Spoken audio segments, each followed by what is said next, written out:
नमस्कार मित्रांनो, हे बघा, तुम्हाला ज्यावेळेस तुम्ही ड्रायव्हिंग करता त्यावेळेस सीट बेल्ट लावणं आवश्यक असतं. पण नेमकं सीट बेल्ट कसा लावता हे नवीन विद्यार्थ्यांना माहीत नसतं, किंवा बाकीचे लोक गाडी चालवता 5-5, 6-6 वर्षापासून, पण त्यांनी सीट बेल्टचा वापर केलेला नसतो, तर ते सुद्धा कधी कधी सीट बेल्ट लावताना चुकतात. तर हे बघा, ज्यांना सीट बेल्ट कसा नाही लावायचा आहे ते काय चुक्या करता, ते हा सीट बेल्ट घेता इकडून मानेतून टाकता, असा हा चुकीचा आहे.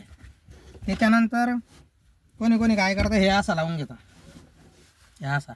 तर ही चुकीची पद्धत आहे. तुम्हाला जर योग्य प्रकारे सीट बेल्ट लावायचा आहे तर काय करायचे, तुम्ही ज्या साईडला बसले त्या साईडच्या हाताकानं, आता बघा मी ड्रायव्हिंग सीटवर आहे, स्टिअरिंगच्या सीटवर, तर मी काय केलं, हा राईट साईडचा हात जो आहे म्हणजे माझा राईट हात, ह्या हाताने बेल्ट ओढला आणि डाव्या हाताने क्लिप घेतली. म्हणजे ही जी क्लिप आहे, ह्या क्लिपच्या साईडचा जो हात आहे त्याच्याकडून क्लिप ओढायची आणि बेल्टच्या साईडच्या हाताने, म्हणजे जी साईड बेल्टची आहे त्या हाताने बेल्ट ओढायचा. तर आता मी ड्रायव्हिंग सीटवर आहे, तर मी उजव्या हाताने सीट बेल्ट ओढला आणि डाव्या हाताने हा सीट बेल्ट ह्या क्लिपमध्ये अटकवला.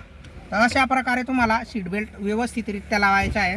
म्हणजे चेसवर घ्यायचं आहे, हा सीट बेल्ट आपल्या चेसवर आला पाहिजे आणि असं ओढून मगच तुम्हाला ही क्लिप लावायची आहे.